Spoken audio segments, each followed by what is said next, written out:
Tant de fois j'ai péché, tant de fois tu m'as pardonné.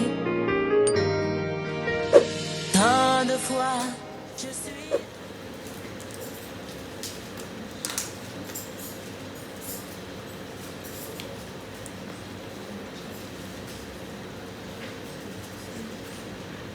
Psaume 66, verset 16 jusqu'à 20. Amen, amen. Psaume chapitre 66, verset 16 jusqu'à 20. Je lis la parole au nom de Jésus. Venez, écoutez vous tous qui craignez Dieu, et je te raconterai ce qu'il a fait à mon âme. J'ai crié à lui de ma bouche, et la louange a été sur ma langue. Si j'avais conçu l'iniquité dans mon cœur, le Seigneur ne m'aurait pas exaucé. Mais Dieu m'a exaucé. Il a été attentif à la voix de ma prière. Béni soit Dieu qui n'a pas rejeté ma prière et qui ne m'a pas retiré sa bonté. Amen. Alléluia. Nous acclamons la parole de Dieu.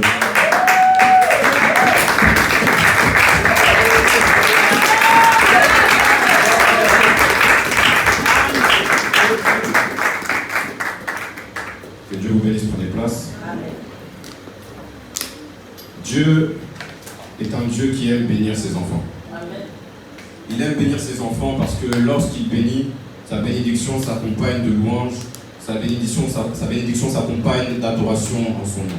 La bénédiction de Dieu déclenche la reconnaissance, la bénédiction de Dieu déclenche l'action de grâce. Et ces dernières, à leur tour, déclenchent ensuite le témoignage. Le témoignage ne peut provenir que d'un cœur qui est reconnaissant. Celui qui est ingrat ne peut pas considérer, ne peut pas voir la bonté de Dieu. Le témoignage devient alors une publicité pour notre Dieu. Lorsqu'on nous demande pourquoi nous servons ce Dieu-là, lorsqu'on nous demande pourquoi est-ce que nous prions autant, nous leur raconterons: laisse-moi te dire ce que mon Dieu a fait pour moi. Laisse-moi te raconter ce que mon Dieu a fait pour mon Père. Laisse-moi te raconter ce qu'il a accompli hier. Amen. La bonté de Dieu et cette bénédiction déclenchent encore l'étonnement et l'admiration de ceux qui entendent les témoignages. Dieu nous montre par ses bénédictions qu'il est Dieu. Il nous montre qu'il n'est pas un homme, mais il nous montre qu'il est vraiment Dieu. Lorsque nous regardons notre parcours, lorsque nous regardons derrière nous, il y a certaines choses où nous pouvons dire: par la grâce de Dieu, j'y suis arrivé. Par la grâce de Dieu, aujourd'hui, je suis encore debout. Là où la mort nous guettait, là où il y avait la maladie certaines fois, là où il y avait des obstacles et des combats en tout genre, l'Éternel n'a pas oublié ses enfants. Amen. C'est pourquoi le titre du message d'aujourd'hui, je l'ai appelé « Que Dieu te bénisse ». Amen.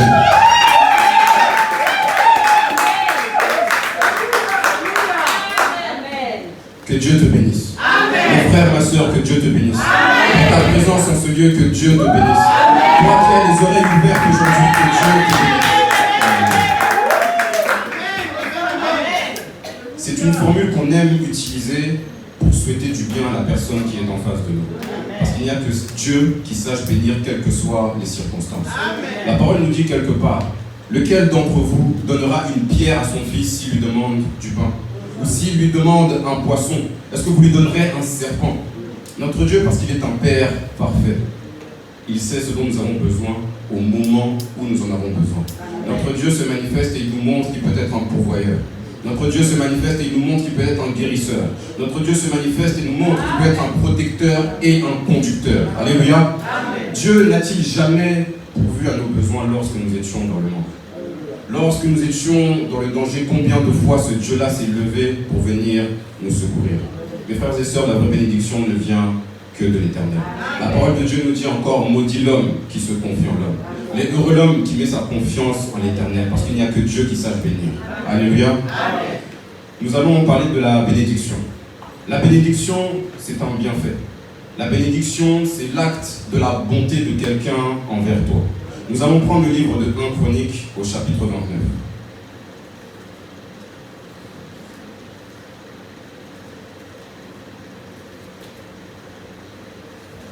1 Chroniques, chapitre 29, versets 10 à 14. Amen, amen. 1 Chroniques, chapitre 29, versets 10 à 14, je lis la parole.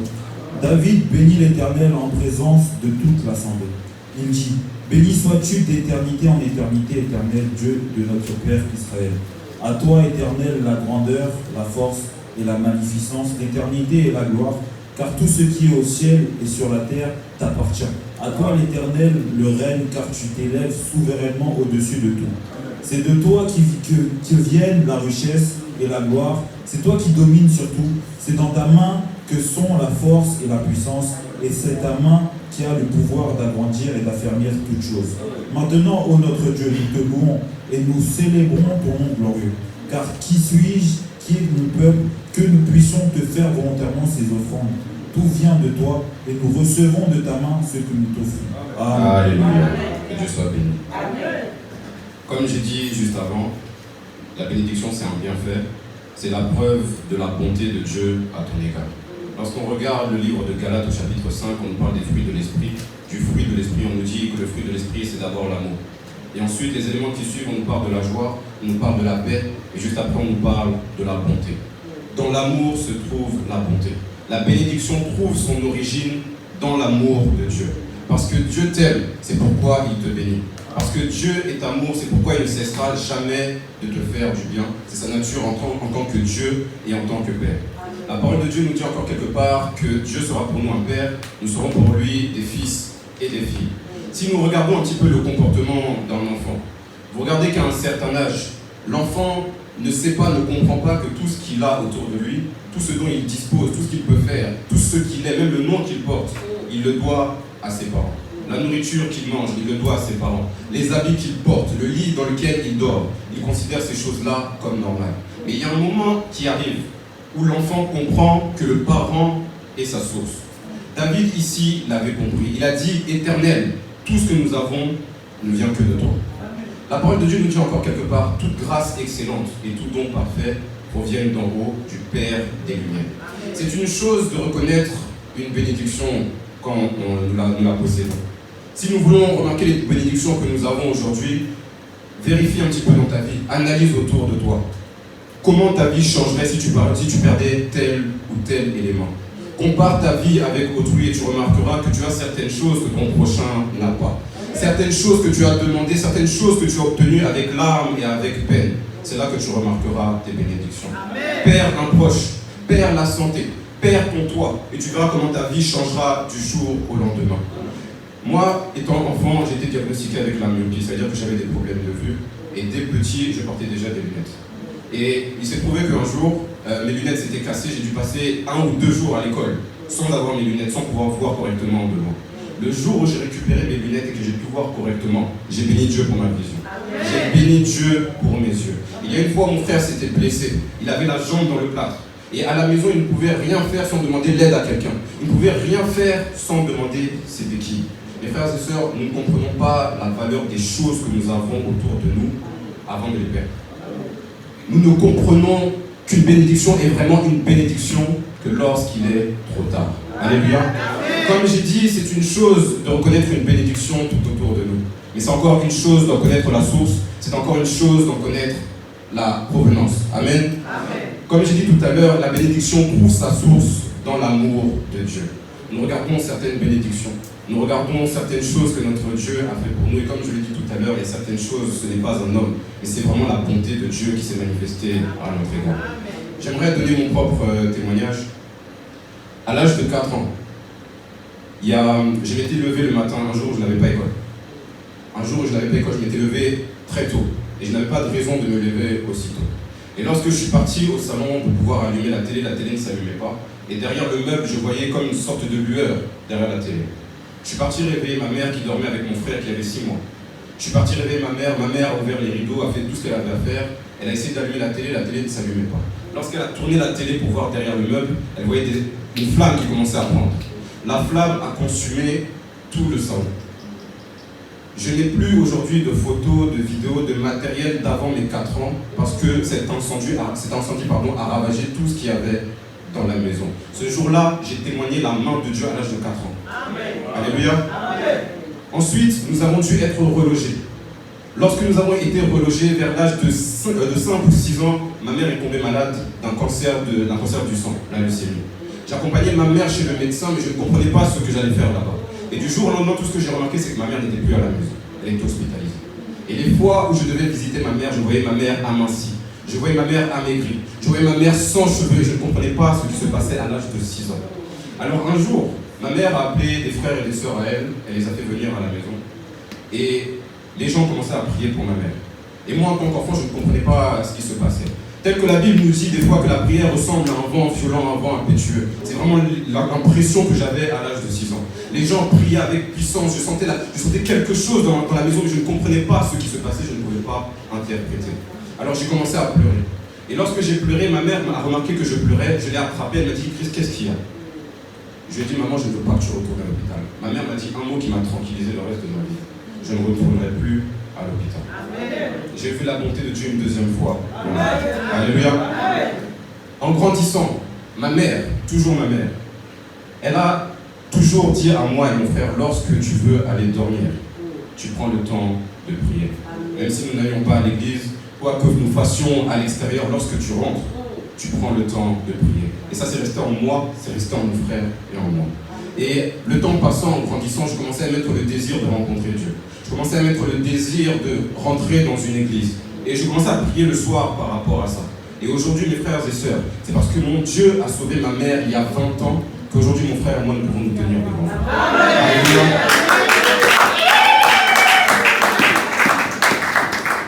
Amen, amen. Dès l'âge de 4 ans, j'ai vu la bonté de Dieu. Là où l'incendie aurait pu être fatal, là où j'aurais pu perdre ma mère, mon frère et moi, nous avons été sauvés. Amen. Amen. La parole de Dieu nous dit encore, David nous dit, qui sommes-nous, Seigneur, pour te faire ces offrandes? Parce que ce que nous avons, Seigneur, c'est toi qui nous l'as donné.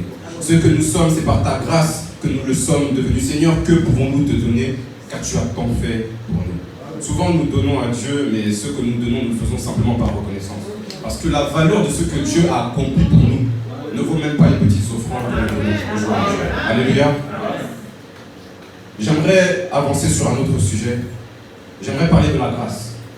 La grâce est un synonyme encore de la bénédiction, c'est le synonyme du bienfait.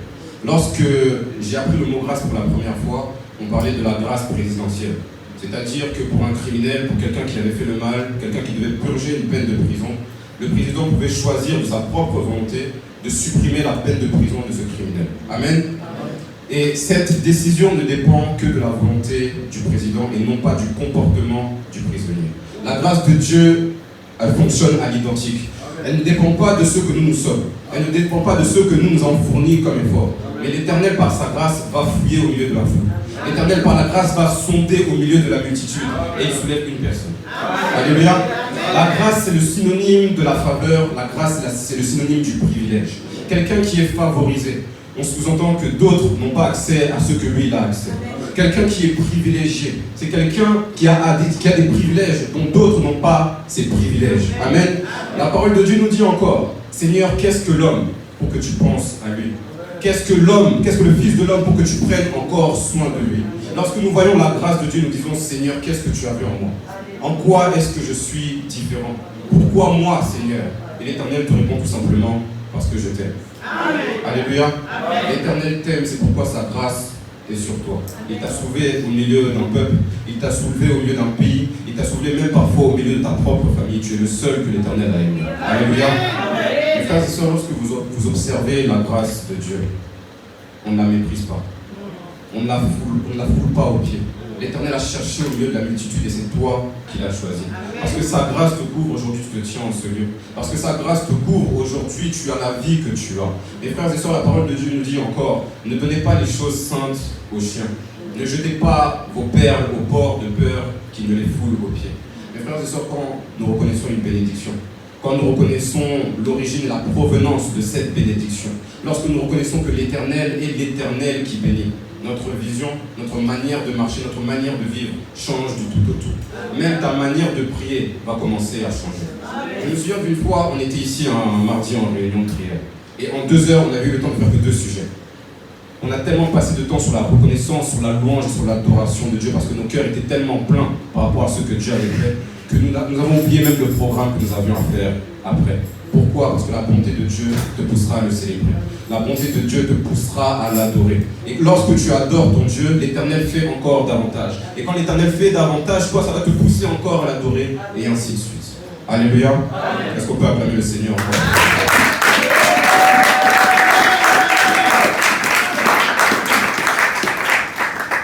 Alléluia. Amen. Nous allons prendre le livre de Genèse au chapitre 32, du verset 24 au verset 28.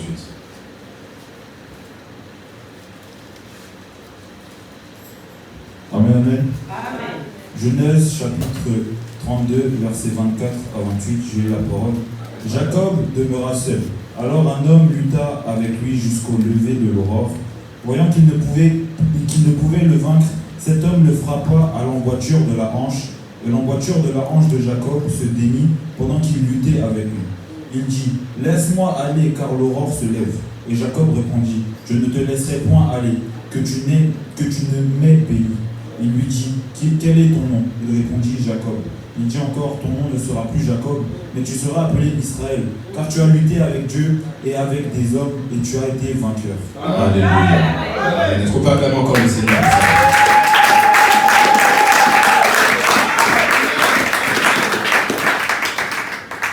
Alléluia. Comme j'ai dit précédemment, la grâce de Dieu ne dépend que de la volonté de Dieu. Cependant, l'Éternel a laissé une porte ouverte pour ceux qu'on appelle les violents. Depuis le temps de Jean-Baptiste, le royaume des cieux est forcé et ce sont les violents qui s'en emparent. Le violent, c'est celui qui est persévérant. Le violent, c'est celui qui n'abandonne pas. La parole de Dieu me dit, 7 fois le juste tombe, mais il se relève. Lorsque vous observez parfois les combats de boxe, vous allez remarquer parfois qu'un boxeur peut tomber 1, 2, 3 fois au sol et tout le monde le donne perdant. Mais à la fin du combat, c'est lui qui est vainqueur.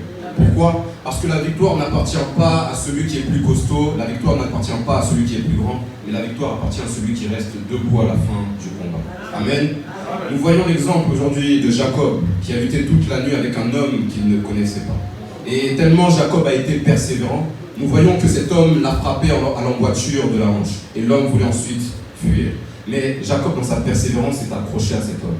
Il lui a dit, je ne te lâcherai pas tant que tu ne m'auras pas béni.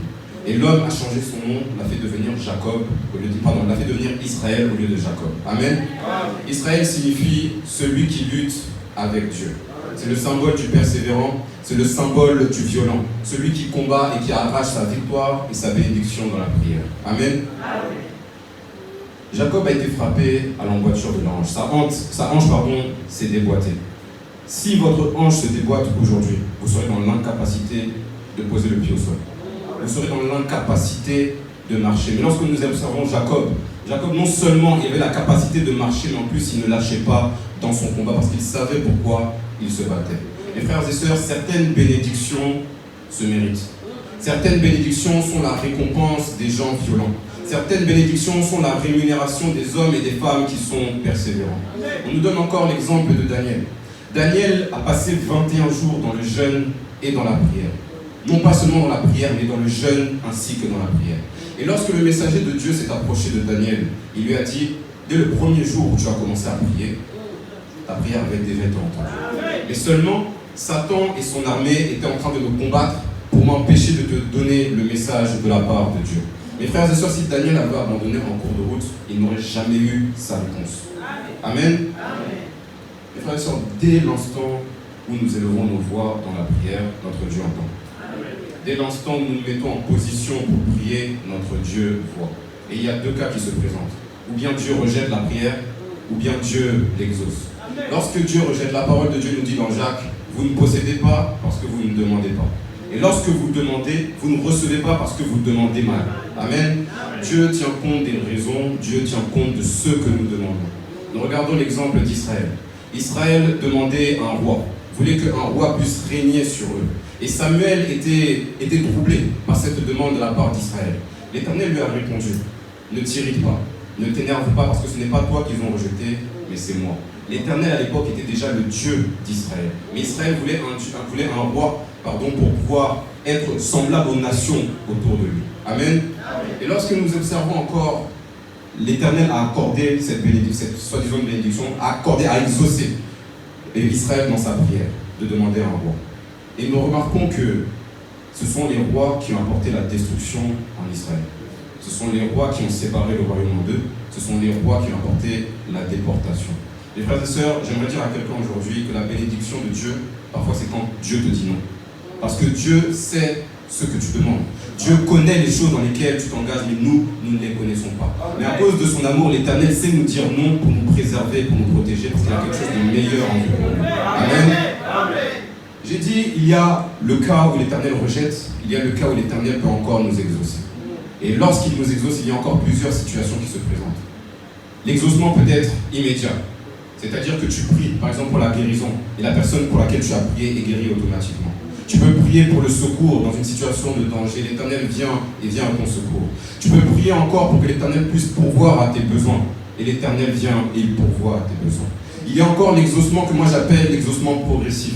C'est-à-dire que plus tu pries, plus tu vois Dieu faire des choses dans ta vie. Plus tu pries, plus tu vois les choses qui avancent. C'est déjà dans ces situations-là que nous observons les violents. La parole de Dieu nous dit encore quelque part, on ne méprise pas les faibles commencements. Celui qui est reconnaissant, celui qui aime son Dieu, celui qui apprécie la bonté de son Dieu, il saura apprécier ses faibles commencements. Et lorsqu'il appréciera ses faibles commencements, l'Éternel rajoutera encore, comme nous avons chanté encore, exagère encore. Amen. Nous voyons encore un troisième cas, et c'est là qu'on appelle l'exaucement tardif. C'est-à-dire que nous avons lutté, c'est-à-dire que nous avons prié, c'est-à-dire que nous avons jeûné, c'est-à-dire que nous avons fourni des efforts pendant des années, pendant des mois et des semaines. Et l'Éternel nous exauce à la fin de cette prière. C'est là que nous voyons les violents. Mais dans tous les cas, l'Éternel est l'Éternel qui entend. Et lorsqu'il entend, c'est parce que ta foi est mêlée de persévérance. Nous devons être comme Jacob et dire, je ne te lâcherai pas, Éternel. Je ne te lâcherai pas, Seigneur, tant que tu ne m'auras pas béni. Je ne te lâcherai pas tant que tu ne m'auras pas répondu. Je ne te lâcherai pas tant que tu ne m'auras pas fait grâce. Amen. Amen. Nous allons prendre le livre d'Exode au chapitre 13, versets 14 à 16.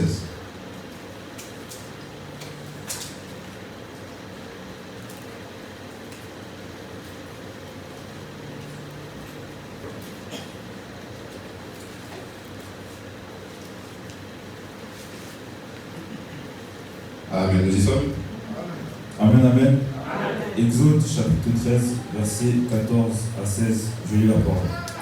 Et lorsque ton fils te demandera un jour que signifie cela, tu lui répondras par sa main puissante, l'Éternel nous a fait sortir d'Égypte, de la maison de servitude, et comme Pharaon s'obstinait à ne point nous laisser aller, l'Éternel fit mourir tous les premiers-nés dans le pays d'Égypte, depuis les premiers-nés des hommes jusqu'aux premiers-nés des animaux.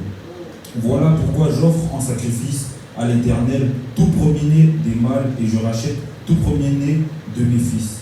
Ce sera comme un signe sur ta main et comme des frontaux entre tes yeux, car c'est par sa main puissante que l'Éternel nous a fait sortir d'Égypte. Amen. Amen. Amen. Le contexte de cette histoire, c'est Israël qui était esclave pendant 400 ans en Égypte. Et Israël poussait des cris, gémissait, et ces cris sont montés vers l'Éternel. Alors Dieu a parlé à Moïse et lui a dit, j'ai vu la souffrance de mon peuple, j'ai entendu ces cris, et maintenant je viens pour venir le délivrer. Amen. Tel que j'ai dit tout à l'heure, lorsque nous élevons nos voix, notre Dieu entend. Cependant, l'exaucement de la prière prend son temps. Nous voyons ici que Israël a crié, a souffert pendant 400 ans, et c'est au bout de 400 ans que l'Éternel est venu apporter le secours. Mais une fois exaucé, Israël devait célébrer la bonté de son Dieu. Lorsque nous regardons, nous observons la bonté de Dieu, lorsque nous apprécions la bonté de Dieu déclenche en nous la reconnaissance. Lorsque nous voyons ensuite la reconnaissance à son tour va déclencher à nos cœurs la louange. Et lorsque nous avons la louange dedans de nous, nous allons être amenés cette fois-ci à témoigner autour de nous. Amen. Amen. Lorsque nous regardons la reconnaissance c'est apprécier le bienfait que quelqu'un a fait pour nous. La reconnaissance, c'est garder le souvenir de cette chose et la chérir dans son cœur. Comme j'en ai parlé tout à l'heure, c'est le contraire de l'ingratitude. L'ingratitude ne peut pas voir la bonté de Dieu. Que ce soit dans les petites ou dans les grandes choses, l'ingratitude est incapable de voir la bonté de Dieu. Et comme j'ai dit encore tout à l'heure, la reconnaissance pousse notre Dieu à faire davantage. Nous devons être reconnaissants dans les petites choses. Est-ce que nous considérons les bénédictions qui sont tout autour de nous? Est-ce que nous considérons ce que Dieu fait à notre égard chaque jour de nos vies? C'est une grâce pour nous de pouvoir nous lever le matin et retrouver nos familles le soir. C'est une grâce pour nous de pouvoir aller au lit le soir et trouver le sommeil. Je me souviens du témoignage d'une sœur qui était fatiguée de sa journée. Mais pendant des jours et des jours, malgré la fatigue, elle était incapable de trouver le sommeil. Amen. Amen. La parole de Dieu nous dit quelque part, bon et fidèle serviteur. Tu as été fidèle en peu de choses, je te confierai donc de grandes choses. Comment verrons-nous donc de grandes choses si nous ne sommes pas reconnaissants dans les petites choses que notre Dieu fait aujourd'hui? Amen. La deuxième chose encore, c'est que la reconnaissance ne peut pas être limitée dans le temps. Nous voyons ici que Dieu dit à Moïse d'établir des fêtes. Dieu dit à Moïse d'établir des offrandes pour célébrer la délivrance d'Israël. Et ces offrandes, ces fêtes devaient durer d'année en année et de génération en génération pour que Israël puisse chérir le souvenir de la délivrance toute sa vie. Nous également, notre reconnaissance doit pouvoir remonter à notre enfance. La reconnaissance doit pouvoir remonter au temps où nous étions encore loin de Dieu. La parole de Dieu nous dit que alors que nous étions encore pécheurs, Christ est mort pour nous. C'est-à-dire que lorsque tu étais encore pécheur, ton Dieu manifestait encore sa bonté à ton égard. Lorsque tu ne le connaissais pas, ton Dieu était plus proche de toi que ce que tu pouvais le croire. Amen. Amen. Nous devons avoir la reconnaissance par rapport à aujourd'hui. Nous devons avoir la reconnaissance par rapport à hier. Mes frères et sœurs, l'enfant de Dieu doit considérer ce que Dieu lui apporte. L'enfant de Dieu doit considérer ce que Dieu lui donne et ce que Dieu fait pour lui. Parfois, nous pensons être responsables du chemin que nous empruntons. Nous pensons être responsables de la vie que nous menons. Mais c'est Dieu qui nous a conduits jusqu'au point où nous sommes aujourd'hui. La parole de Dieu me dit, le cœur de l'homme peut méditer sa voie. Mais c'est l'Éternel qui dirige ses pas. Mes frères et sœurs, c'est l'Éternel qui a dirigé tes pas pour que tu te retrouves en ce lieu. Amen. Amen. La reconnaissance, comme j'ai dit tout à l'heure, conduit ensuite à la louange. On a eu un enseignement sur l'adoration. Et on nous a souligné que l'adoration et la louange sont deux choses différentes. L'adoration consiste à accorder à Dieu la place qu'il mérite. C'est-à-dire par des paroles, par des chants, même par la disposition d'un cœur, nous pouvons être en position d'adoration. Et cependant, on nous avait souligné que pour adorer, nous devons connaître le Dieu que nous adorons. Nous avons vu l'exemple de la femme samaritaine. Et Jésus a dit à la femme samaritaine, vous adorez, mais vous adorez ce que vous ne connaissez pas. Comment est-ce que tu adoreras ton Dieu si tu ne sais pas qu'il est Dieu? Comment est-ce que tu adoreras ton Dieu si tu ne sais pas qu'il est roi? Comment est-ce que tu adoreras ton Dieu si tu ne sais pas qu'il est Seigneur? La base de l'adoration, c'est la connaissance de ce Dieu-là. Mais lorsque nous observons la louange se base sur ce que notre œil a pu expérimenter, sur ce que notre œil a pu voir. Job disait, mon oreille a entendu parler de toi. J'ai entendu des témoignages, j'ai entendu tes œuvres, j'ai entendu tout ce que tu étais capable de faire. Mais aujourd'hui, je t'ai vu à l'œuvre. Amen. Nous avons entendu parler de ce Dieu-là. Nous avons entendu ce qu'il pouvait être capable de faire. Mais aujourd'hui, parce que nous l'avons vu, nous allons prendre le temps de louer notre Dieu. Amen. Louer, c'est célébrer Dieu pour sa bonté. Louer, c'est célébrer Dieu pour tout ce qu'il a pu accomplir. Là où celui qui adore dira que Dieu est puissant, celui qui loue dira que Dieu a utilisé cette puissance-là pour mon bien et pour ma sécurité. Amen. Nous voyons Israël. Dieu a choisi Moïse pour délivrer son peuple. Et lorsqu'il a envoyé Moïse, il lui dit, dis au peuple que je suis le Dieu de leurs ancêtres. Le Dieu de vos ancêtres m'envoie vers vous. Dis-leur que je suis. Et je pense qu'Israël se demandait qui est le Dieu de nos ancêtres. Alors, pour pouvoir montrer la grandeur de Dieu, Moïse a pu transformer le bâton en serpent. Il a pu faire le miracle de la lèpre. Il a pu changer l'eau en sang. Il a pu mettre des fléaux dans toute l'Égypte. Et lorsque le peuple est arrivé devant la mer Rouge, l'Éternel a séparé la mer Rouge en deux. Et nous voyons ensuite, par la suite, après la délivrance d'Israël, qu'il y a tout un chapitre où Israël chante la louange de l'Éternel. Nous ne te connaissions pas, Éternel, mais aujourd'hui, nous t'avons vu, c'est pourquoi nous te chantons. Mes frères et sœurs, nous connaissons notre Dieu et en plus, nous l'avons vu à l'œuvre. C'est pourquoi il n'y a rien ni personne qui doit retenir la louange qui se pose dans notre cœur. Dieu a beaucoup fait pour nous et c'est pourquoi nous ne devons pas être à court de paroles, à court de mots pour pouvoir aimer ce Dieu-là. Amen. Amen. La louange pousse ensuite au témoignage. Le témoignage, une fois que tu as élevé des paroles vers ton Dieu pour le glorifier, pour lui dire merci, le témoignage te poussera cette fois-ci à parler aux hommes de ce que Dieu a pu accomplir. Tu vas vouloir partager ce que Dieu a pu faire pour toi. Comme j'ai dit tout à l'heure, le témoignage c'est une publicité de Dieu, pour Dieu auprès des hommes. Ça attire les gens vers Dieu, ça encourage et ça fortifie. Nous avons lu ici, quand ton fils te demandera un jour, qu'est-ce que cela signifie?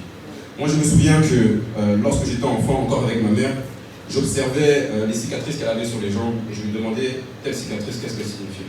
D'où est-ce qu'elle venait? Comment est-ce que tu t'es fait ça?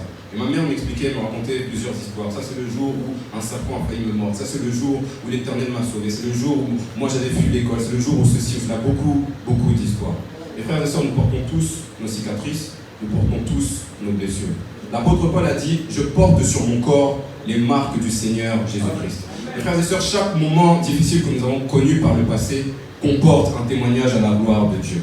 Et si aujourd'hui nous sommes dans un moment difficile, c'est parce que l'Éternel lui-même est en train d'écrire un témoignage à sa gloire. Amen. Nous sommes aujourd'hui des témoignages vivants. Nous sommes des témoignages de sa grâce, nous sommes des témoignages de sa puissance, nous sommes des témoignages de sa fidélité. Il y a une parole que j'aime beaucoup dans les psaumes, on nous dit « Je ne mourrai pas, mais je vivrai et je raconterai ce que l'Éternel a fait. » Celui qui est en vie, c'est celui qui a la puissance, c'est celui qui a la force pour témoigner. Celui qui est en vie, c'est celui qui a la capacité d'ouvrir sa bouche pour raconter ce que Dieu a fait. Tu as des yeux pour voir, tu as des oreilles pour entendre et un cœur pour comprendre. Tu as une bouche pour parler de la gloire de Dieu. C'est pourquoi il est temps pour nous, mes frères et sœurs, d'élever des témoignages à la gloire de notre Dieu. Amen. Nous allons prendre le livre de Matthieu au chapitre 16.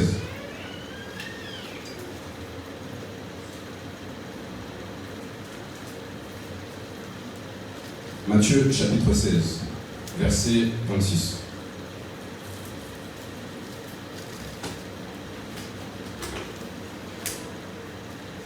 Amen, amen. Amen. Matthieu chapitre 16, verset 26. Je lis la parole. Et que servirait-il à un homme de gagner tout le monde s'il perdait son âme? Ou que donnerait à un homme en échange de son âme? Amen. Amen. J'aimerais ramener le peuple de Dieu à une histoire dans la Bible. Après la délivrance d'Israël, les différentes tribus d'Israël devaient se partager le pays que l'Éternel leur avait promis. Telle tribu se voyait attribuer telle partie du pays, telle tribu se voyait attribuer telle partie du pays. Et lorsque nous arrivons à la tribu de Lévi, l'Éternel leur dit « Vous n'hériterez de rien dans le pays que je donne à votre peuple. Mais c'est moi l'Éternel qui serai votre part, c'est moi l'Éternel qui serai votre héritage. » Amen. Amen. Pour dire quoi? Pour dire que nous ne devons pas nous attacher davantage à la bénédiction qu'à celui qui la donne. Amen. Celui qui vit près d'un cours d'eau, entre deux personnes qui vivent près d'un cours d'eau, celui qui est le plus heureux, ce n'est pas celui qui est au bout de la rivière, c'est celui qui est près de la source. Nous également, nous devons être proches de la source. Nous devons opposer l'adoration avec l'idolâtrie. Tel que nous avons dit tout à l'heure, l'adoration, c'est mettre Dieu à sa place. Et on nous a dit il y a 2 semaines que l'idolâtrie, c'est rendre quelque chose ou quelqu'un plus précieux que Dieu. Dieu t'a donné le travail, Dieu t'a donné le mariage, Dieu t'a béni dans tes projets, dans tes activités, mais aujourd'hui, ces choses-là deviennent pour toi des idoles. À quoi te sert-il d'obtenir ces choses-là? À quoi te sert-il d'être béni dans ces sujets-là, dans ces domaines-là, si ces choses-là te séparent ensuite de ton Dieu? La parole de Dieu me dit encore quelque part que là où est ton trésor, c'est là que se trouvera ton cœur. Mes frères et sœurs, où est notre cœur? Pour cela, observons les choses que nous chérissons. Observons les choses auxquelles nous accordons de la valeur. Je remarque dans la Bible, lorsque Jésus est parti chercher certains disciples, au moment où il est arrivé chercher Jacques et Jean de Zébédée, qui étaient des pêcheurs, ils avaient une entreprise familiale avec leur père. Il a dit à Jacques et Jean, suivez-moi, abandonnez vos filets, je ferai vous des pêcheurs d'hommes. La parole nous dit, aussitôt, ils ont jeté leurs filets et ils ont abandonné leur père et leur entreprise. La parole nous dit, aussitôt. Nous regardons encore une histoire où il y a un jeune homme qui vient pour voir Jésus lui dire « Seigneur, que dois-je faire de bon pour avoir la vie éternelle ?» Jésus lui dit « Tu dois observer tous les commandements. » Ce jeune homme a dit « J'ai déjà fait cela depuis toute ma jeunesse. » Alors Jésus lui dit « Tout ce que tu possèdes, donne-le aux pauvres et suis-moi. » Et nous voyons que cet homme-là a arboré un visage qui était triste, un visage qui était abattu, parce qu'il avait de grands biens et son cœur était attaché à ces choses-là. Et Pierre demande ensuite, Seigneur, nous avons tout quitté. Nous avons tout abandonné, nous avons tout laissé pour pouvoir te suivre. Qu'en sera-t-il de nous? Jésus leur a répondu une chose. À cause de mon nom, si vous avez laissé des parents, vous avez laissé des frères et des sœurs, si vous avez laissé des richesses, si vous avez laissé des maisons, en mon nom, vous recevrez le centuple et vous hériterez la vie éternelle. Mes frères et sœurs, pour conclure, j'aimerais dire tout simplement que la vraie bénédiction, c'est Dieu lui-même. C'est avoir Christ lui-même dans sa vie. C'est pourquoi je prie encore, le titre de ce message, mes frères et sœurs, c'est que Dieu te bénisse. Que Dieu soit dans ta vie, que Dieu demeure dans ton cœur, que Dieu demeure dans ton foyer, dans ta maison, dans tout ce que tu fais. Parce que Dieu est la seule et la vraie bénédiction que tu peux avoir. Alléluia. Que Dieu vous bénisse.